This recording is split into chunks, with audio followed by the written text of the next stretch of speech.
नमस्कार साथियों नमस्कार साथियों, स्वागत है आपका हमारे यूट्यूब चैनल में। और हम देख रहे हैं एक नई कविता जो कि हमारे बीए के पाठ्यक्रम में है। वह कविता है जसिंता केरकेटा की द्वारा लिखी हुई कविता है, जो पर्यावरण पर आधारित है। पर्यावरण का जो भी क्षरण हो रहा है, जो भी उसकी हानि हो रही है, उसका ही चित्रण करने वाली यह कविता है। सबसे प्रथम हम लेखिका का परिचय देखते हैं और बाद में कविता पढ़ते हैं और कविता भी पढ़ते हैं, कविता का सारांश भी देखते हैं।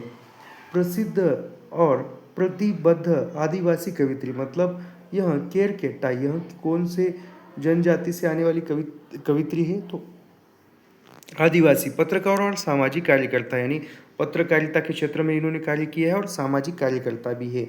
जसिंता केरकेटा का जन्म 3 अगस्त 1983 को, यानी 1983 को झारखंड के पश्चिमी सिंहभूम जिले में खुदापोश गांव में हुआ। पिता जयप्रकाश केरकेट्टा का पिता, यानी उनके पिता का नाम क्या है? जसिंता केरकेट्टा के पिता का नाम क्या है? तो उनके पिता का नाम है जयप्रकाश केरकेट्टा। एक मैराथन एथलीट थे, जो चर्च के स्कूल में गार्ड के रूप में अस्थायी रूप से पुलिस बल में काम किया करते थे उनके पिताजी।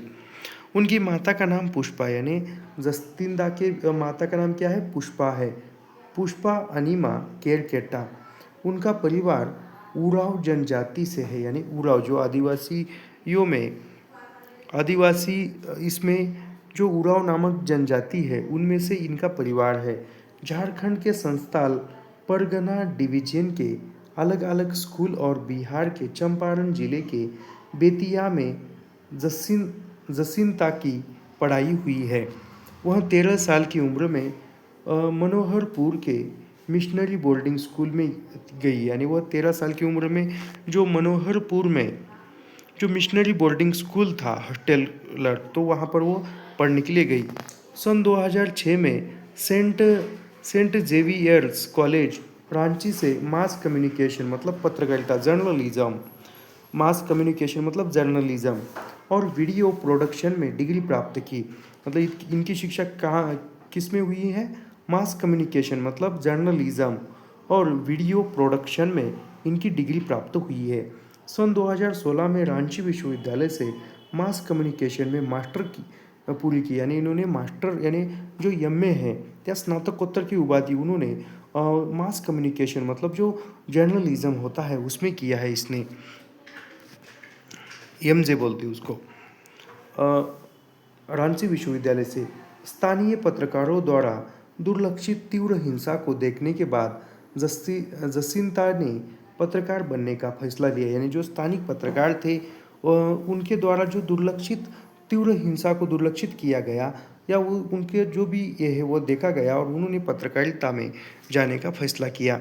सन 2010 से 2013 तक हिंदी दैनिक, यानी उन्होंने 2010 से लेकर 2013 तक हिंदी दैनिक में दैनिक जागरण के, यानी दैनिक जागरण जो वर्तमान पत्र है उसके रांची संस्करण में रिपोर्टर के रूप में कार्य किया। सन 2019 से वह भारतीय ऑनलाइन समाचार पोर्टल द वायर, यानी भारत का जो ऑनलाइन समाचार पोर्टल है उसका नाम क्या है? तो पोर्टल द वायर के हिंदी संस्करण और दैनिक समाचार पत्र प्रभात खबर के रांची संस्करण के लिए परामर्शदाता रही है, यानी परामर्शदाता रही है। पत्रकारिता के साथ साथ वह एक सामाजिक कार्यकर्ता भी, यानी पत्रकारिता भी है और उसके साथ साथ वह सामाजिक कार्य भी करती है कवित्री लेखिका नहीं। अपने समाज की लड़कियों के संघर्ष को उन्होंने अपना संघर्ष बना लिया, यानी जो भी समाज की लड़कियों की समस्याएं है, संघर्ष है, वह खुद का संघर्ष है, यह मानकर उन लड़कियों को संघर्ष से आगे बढ़कर जीवन जीने के लिए वह प्रोत्साहित करते हैं। यही संघर्ष आगे चलकर उनका हथियार हुआ, यानी यही संघर्ष आगे चलकर उनका हथियार हुआ और उन्हीं के आधार पर उन्होंने अपनी कविताओं में, अपने साहित्य में लिखना प्रारंभ किया। इसी का चित्रण, यही जीवन संघर्ष उनकी कविता में सर्वत्र दिखाई देता है। यानी जो कवि जीता है वही लिखता है, भले ही कल्पना ही करता है, लेकिन कल्पना के आधार पर वर्तमान का चित्रण भी करता है।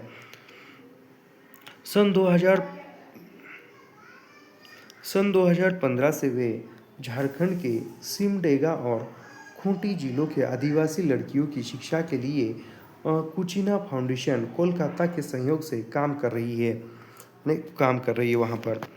केरकेटा जी के, ये उतना इम्पोर्टेंट नहीं है।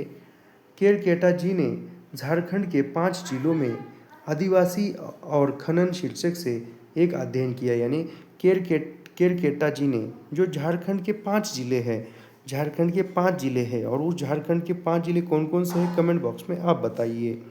तो वह 5 जिलों में आदिवासी और खनन शीर्षक से एक अध्ययन किया, एक स्टडी की। सन 2014 में उन्हें बैंकॉक में एशिया इंडिजीनस पीपुल्स पैक्ट द्वारा पत्रकारिता कार्य इंडिजीनस वॉइस ऑफ एशिया के लिए सम्मानित किया गया। उनकी कविताओं के लिए नागरिक समाज संगठन झारखंड इंडिजिनस पीपुल्स की ओर से पुरस्कृत किया गया उनकी कविताओं को। आवाज क्या, तो यहाँ पर उनको 2014 में बैंकॉक में एशिया इंडिजिनस पीपुल्स पैक्ट द्वारा पत्रकारिता कार्य इंडिजिनस वॉइस ऑफ एशिया के लिए सम्मानित किया गया। यानी उनके लिए सम्मानित किया गया, पुरस्कृत किया गया। उनकी कविताओं के लिए नागरिक समाज संगठन झारखंड इंडिजिनस पीपुल्स की ओर से पुरस्कृत किया गया। यानी वो झारखंड की तरफ से उनके लिए पुरस्कार दिया गया। किसके लिए? नागरिक समाज संगठन झारखंड इंडिजिनस पीपुल्स की ओर से उनको पुरस्कार दिया गया। उन्हें छोटा नागपुर, यानी ये छोटा नागपुर कहाँ पर स्थित है, जनरल नॉलेज का प्रश्न है, याद रखना, बहुत बार परीक्षा में पूछा हुआ है। हमारी एक सर कह रही थी कि उनको किसी इंटरव्यू में प्रश्न पूछा था कि छोटा नागपुर कहाँ पे है, तो झारखंड में है, याद रखना। उन्हें छोटा नागपुर सांस्कृतिक संघ की ओर से प्रेरणा सम्मान भी मिला। यानी नागपुर सांस्कृतिक संघ की, छोटा नागपुर का जो सांस्कृतिक संघ है उसके द्वारा उनको प्रेरणा सम्मान भी मिला। वाराणसी में रविशंकर उपाध्याय स्मृति संस्थान द्वारा रविशंकर उपाध्याय स्मृति युवा कविता पुरस्कार से भी सम्मानित किया गया है उनको। 2017 में दैनिक प्रभात खबर, यानी 2017 में दैनिक प्रभात खबर ने उन्हें अपराजिता पुरस्कार से सम्मानित किया। सन 2019 में उन्हें भारतीय उद्योग परिसंघ CII का स्थापना महिला उदाहरण मान्यता पुरस्कार मिला। सन 2022 में फोर्ब्स इंडिया द्वारा उन्हें भारत की शीर्ष 20 स्वनिर्मित महिलाओं में से एक नामित किया गया। यानी स्वनिर्मित, खुद को निर्मित करने वाली जो 20 महिलाएं थी उनमें से एक माना गया। नवंबर 2023 में उन्होंने उनके ईश्वर और बाजार, यानी उनका जो ईश्वर और बाजार कविता संग्रह है उसके लिए इंडिया टुडे द्वारा दिया जाने वाला आज तक साहित्य किस जागृति उद्यमी प्रतिभा, यह सम्मान किसके द्वारा दिया जाता है? तो इंडिया टुडे द्वारा दिया जाता है, याद रखना। सम्मान स्वीकारने से, यानी यह सम्मान स्वीकारने से उन्होंने मना कर दिया। साथ ही दिसंबर 2024 में उन्होंने जिरहुल कविता संग्रह को दिया जाने वाला, यानी जिरहुल कविता संग्रह को उनके दिया जाने वाला room to read young authors, यानी room to read young authors, ये भी सम्मान उन्होंने अस्वीकार किया है, इनकार किया है। सन 2016 में उनकी पहली किताब आदिवानी प्रकाशन कोलकाता से हिंदी अंग्रेजी में प्रकाशित हुई। यानी 2016 में उनकी जो पहली किताब थी आदिवानी प्रकाशन से कोलकाता से हिंदी जर्मनी में प्रकाशित हुई। इसके बाद यही किताब जर्मन प्रकाशन द्वारा हिंदी जर्मन में निकली। उसके अंगोर कविता संग्रह का इतावली अनुवाद ब्राचे को इटली के मिराजी प्रकाशन से प्रकाशित किया। भारतीय ज्ञानपीठ ने उनके जड़ों की ज़मीन काव्य संग्रह को हिंदी अंग्रेजी और हिंदी जर्मन में एक साथ प्रकाशित किया। केवल हम पढ़ते चलेंगे, यहाँ पर समझाने के लिए कुछ नहीं है। उनकी कविताओं के देशी विदेशी भाषाओं में अनुवाद हुए, यानी देश के देशी विदेशी भाषाओं में अनुवाद भी हुए हैं। काफोरोस्की यूनिवर्सिटी, मिलान यूनिवर्सिटी, तुरिनो यूनिवर्सिटी और ज्यूरिक यूनिवर्सिटी में उन्होंने अपनी कविताओं पर संवाद किया, मतलब भाषण दिया। दृश्य अंगकोर जड़ों की दृश्य अंगकोर जड़ों की भूमि, ईश्वर और बाजार, जसिंता की डायरी, प्रेम में पेड़ होना, जिरहुल आदि उनकी प्रकाशित पुस्तकें हैं। इनकी पुस्तकों का नाम कौन कौन सा है? दृश्य अंगकोर, जड़ों की भूमि, ईश्वर और बाजार, जसिंता की डायरी, प्रेम में पेड़ होना, जिरहुल, यह जो है इनकी प्रकाशित पुस्तकें हैं, किताबें हैं। अभी जो नदी पहाड़ और बाजार, नदी पहाड़ और बाजार, इस कविता का सार देखते हैं और सार देखने के बाद हम जो मेन कविता है वहाँ भी देखेंगे, मूल कविता। जसिंदा केरकेटा का संघर्ष बहुमुखी है, यानी बहुमुखी उन्होंने संघर्ष किया है। इसी संघर्ष के ही दिनों में उन्होंने अपनी कविता लिखना शुरू किया, यानी कहते हैं कि हिंदी में हमारे आह से उपजा होगा, वियोगी होगा जो पहला कवि, आह से उपजा होगा, ऐसा कुछ तो कथन है। तो वह ऐसा माना जाता है, यानी जिसके जीवन में संघर्ष है, पीड़ा है, वही कविता कर सकता है। मानो यही संघर्ष उन्हें कविता लिखने के लिए प्रेरित करता रहा, यानी वही संघर्ष कविता लिखने के लिए उनको प्रेरणा देता रहा। यही जीवन संघर्ष उनका साहित्यिक हथियार बनकर कविताओं में सर्वत्र व्याप्त है, यानी जो उन्होंने संघर्ष जिया, संघर्ष झेला, संघर्षों के साथ लड़ाई की, वही उनको कविता साहित्य लिखने के लिए प्रोत्साहित करता रहा और कविता वही जो संघर्ष है उनकी कविताओं में सर्वत्र दिखाई देता है। उनकी कविता नदी पहाड़ और बाजार, यानी उनकी कविता नदी पहाड़ और बाजार की मूल संवेदना विस्थापना, विस्थापना मतलब क्या है? एक जगह से दूसरी जगह जाना, यानी गांव के लोग जैसे शहर में कमाने के लिए जाते हैं, वैसा गांव के लोग शहर में कमाई करने के लिए जाते हैं, बिजनेस करने के लिए जाते हैं, नौकरी के लिए जाते हैं, पढ़ाई के लिए जाते हैं और वही के हो जाते हैं गाँव, फिर गाँव छोड़ ही देते हैं।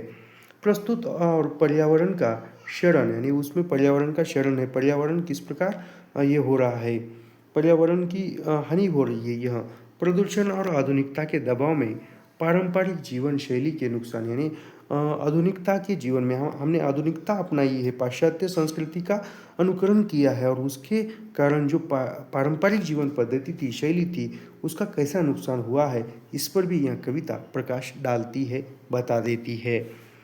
मनुष्य द्वारा प्रकृति और पर्यावरण के होते विनाश पर हमें गंभीरता से सोचने के लिए मजबूर करती है, यानी मनुष्य के द्वारा जो प्रकृति और पर्यावरण का नुकसान हो रहा है, विनाश हो रहा है, जो विनाश हो रहा है उस विनाश पर सोचने के लिए कविता हमें मजबूर करती है, विचार करने के लिए हमें विवश कर देती है।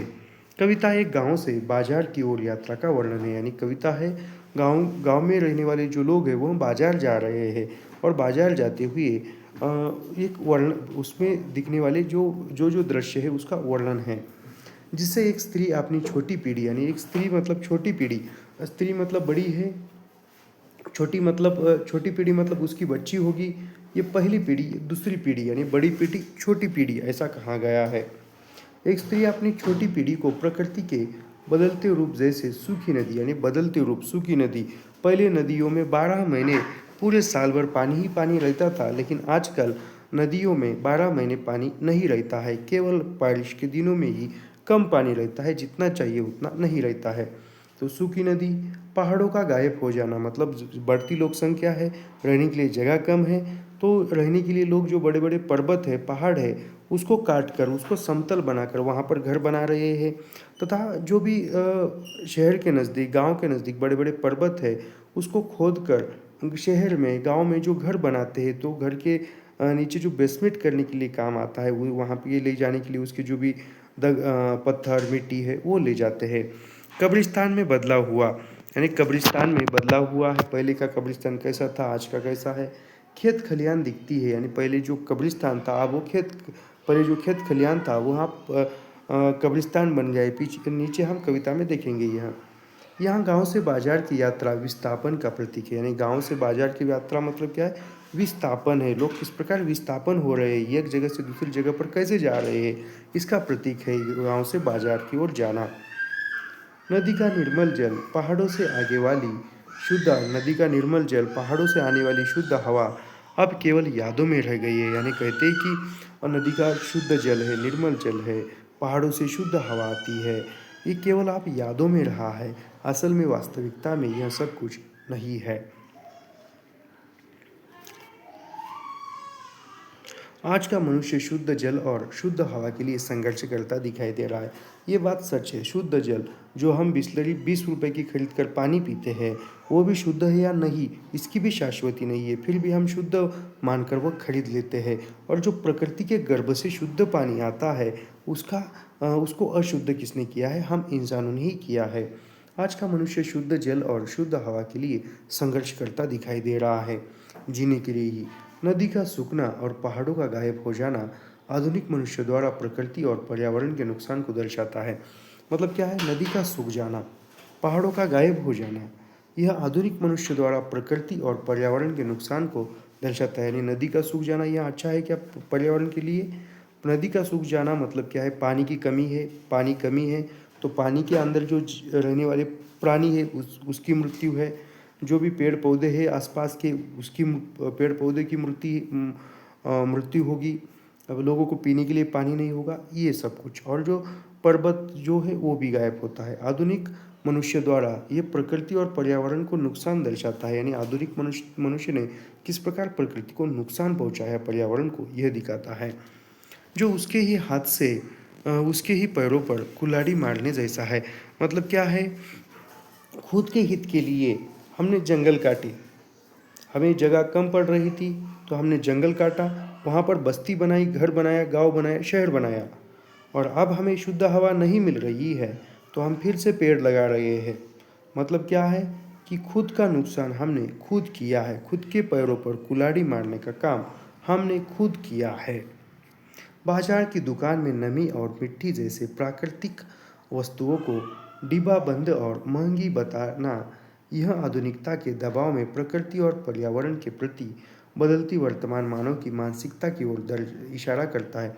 मतलब जो नमी, जो ज़मीन में नमी मिलती है, वह नमी, मिट्टी, ये जो है ये प्राकृतिक पदार्थ वस्तु होने के बावजूद भी दुकान में मिल रहे हैं। ये क्या है? आधुनिकता के दबाव में प्रकृति और पर्यावरण के प्रति जो वर्तमान मानव की मानसिकता किस प्रकार हुई है, इसको दर्शाता है।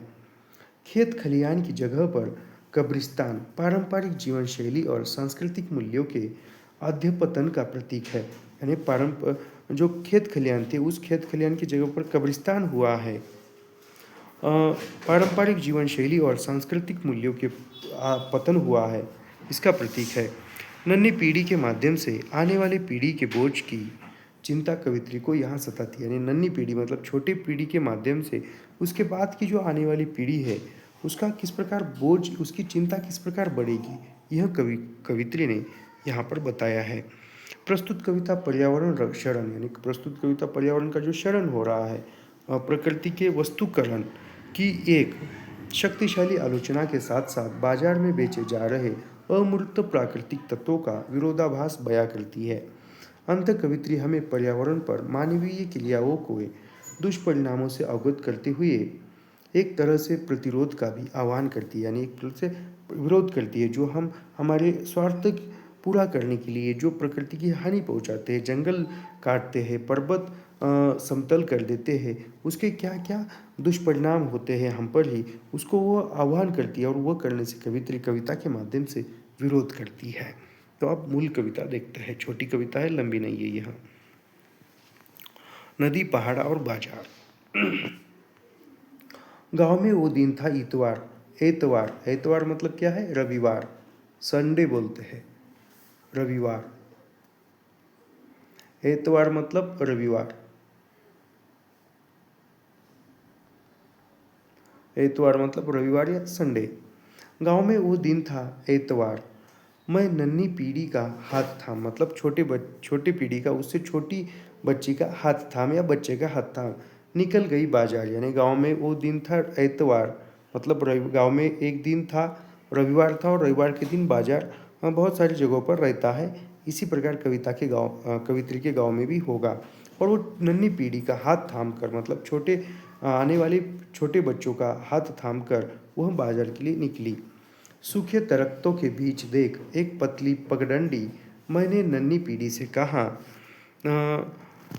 देखो यही थी कभी गांव की नदी। मतलब जो सूखे दरख्त है, सूखा नाला दिख रहा है, और सूखा नाला दिख रहा है, और उस नाले को नन्ही पीढ़ी यानी छोटे बच्चों को या आने वाली पीढ़ी को कवित्री कह रही कि देखो, नन्ही पीढ़ी से कहा कि देखो यहाँ इस पगडंडी पर कहाँ थी वह गांव की नदी, यानी इस सूखी जो पगडंडी या सूखा दरख्त दिख रहा है तुम्हें, ये गांव की नदी थी। आगे देख जमीन पर बड़ी सी दरार, यानी आगे जमीन पर जो बड़ी सी दरार दिख रही है, दरार, मैंने कहा इसी में समा गए सारे पहाड़, यानी जो दरार दिख रही है उस दरार में ही सारे पहाड़ जो है खत्म हो गए हैं, निकल गए हैं। अचानक वह सहम के लिपट गई मुझसे, यानी यह सब कुछ सुनकर, सूखी नदी यहाँ पर थी, यहाँ पर नदी थी, यहाँ पर पहाड़ थे, दरख्त के बीच पर यह सब कुछ सुनकर वह जो छोटी पीढ़ी है, नन्ही पीढ़ी है, वह कवित्री से लिपट गई। सामने दूर तक फैला था भयावह कब्रिस्तान, यानी सामने एक कब्रिस्तान मतलब जो मुस्लिम अनुयायियों की, जो भी मुस्लिम समाज है उसका जो स्मशान भूमि होती है, दफन विधि होती है, उसको कब्रिस्तान कहा जाता है। मैंने कहा देख देख रही हो इसे, यही थे कभी तुम्हारे पूर्वजों के खलियान। मतलब आप जो कब्रिस्तान है वही कब्रिस्तान पहले तुम्हारे पूर्वजों के खलियान थे, खेत थे। जैसे जैसे लोक संख्या बढ़ गई है वैसे वैसे वो कब्रिस्तान की आवश्यकता हुई और फिर खेत खलियानों में ही उन्होंने कब्रिस्तान बनाया। नन्ही पीढ़ी दौड़ी, हम आ गए बाजार, यानी यह सब कुछ संवाद होते होते आगे बढ़ रहे हैं और फिर इतने में बाजार आ गया और नन्ही पीढ़ी जो है दौड़कर बाजार में गई है। क्या क्या लेना है पूछने लगा दुकानदार, यानी दुकानदार पूछता है कि क्या क्या लेना है। भैया थोड़ी बारिश, भैया थोड़ी बारिश, थोड़ी गीली मिट्टी, एक बोतल नदी, 2 डिब्बा बंद पहाड़, उधर दीवार पर टंकी, एक प्रकृति भी दे दो, यानी वह प्रकृति की जो वस्तुएं हैं वो हम खरीद कर ले रहे हैं। थोड़ी बारिश दे दो, थोड़ी गीली मिट्टी, एक बोतल नदी, वो डिब्बा बंद पहाड़, उधर दीवार पर टंकी, एक प्रकृति भी दे दो। मतलब कहा मैं वास्तविकता में अब है क्या, यह वास्तविकता में इसका क्षरण हुआ है, पतन हुआ है, अब केवल यह चित्र मात्र में रहा है, तो यह हमें दे दो। और ये बारिश इतनी महंगी क्यों, फिर दुकानदार को लेकेगा कवित्री कहती कि ये बारिश इतनी महंगी क्यों है। दुकानदार बोला यह नमी यहाँ की नहीं, यानी यह जो नमी है यहाँ की नहीं है, दूसरे ग्रह से आई है, दूसरे ग्रह से लाई गई यह नमी है, इसलिए ज़्यादा महंगी है। मंदी है छटाक भर मंगाई है, यानी पहले से मंदी है तो छटाक भर ही मंगाई है। पैसे निकाले साड़ी की कोर टटोली, यानी पैसे निकालने की जो साड़ी की कोर थी वह टटोल कर पैसे निकाली। चौकी देखा आंचल की गांठ में रुपए की जगह पूरा वजूद मुड़ा पर पड़ा था, यानी पैसे की जगह पर पूरा वजूद जो था वह मुड़ा पड़ा था, मतलब पैसे भी नहीं थे। तो इस प्रकार छोटी सी कविता थी। आशा है आपको पसंद आए। तो ऐसे ही अध्ययन करने के लिए हमारे चैनल को सब्सक्राइब कीजिए, लाइक कीजिए और शेयर करना मत भूलिए। तो फिर से एक बार यह कविता पढ़ते हैं एक शोर में और फिर रुकते हैं। गांव में वो दिन था एतवार, मैं नन्ही पीढ़ी का हाथ थाम निकल गई बाजार। सूखे दरख्तों के बीच देख एक पतली पगडंडी, मैंने नन्ही पीढ़ी से कहा देखो यही थी कभी गांव की नदी। आगे देख जमीन पर बड़ी सी दरार, मैंने कहा इसी में समा गए सारे पहाड़। अचानक वह सहम के लिपट गई मुझसे, सामने दूर तक फैला था भयावह कब्रिस्तान। मैंने कहा देख रही हो इसे, यही थे कभी तुम्हारे पूर्वजों के खलिहान। नन्ही पीढ़ी दौड़ी, हम आ गए बाजार। क्या क्या लेना है पूछने लगा दुकानदार। भैया थोड़ी बारिश, थोड़ी गीली मिट्टी, एक बोतल नदी, 2 डिब्बा बंद पहाड़, उधर दीवार पर टंगी एक प्रकृति भी दे दो। और ये बारिश इतनी महंगी क्यों। दुकानदार बोला यह नमी यहाँ की नहीं, दूसरे ग्रह से आई है, मंदी है छटाक भर मंगाई है। पैसे निकालने साड़ी की कोर टटोली, चौकी देखा आंचल की गांठ में रुपए की जगह पूरा वजूद मुड़ा पड़ा था। तो यहाँ पर कविता जो है समाप्त होती है। तो आशा है आपको पसंद आए। धन्यवाद।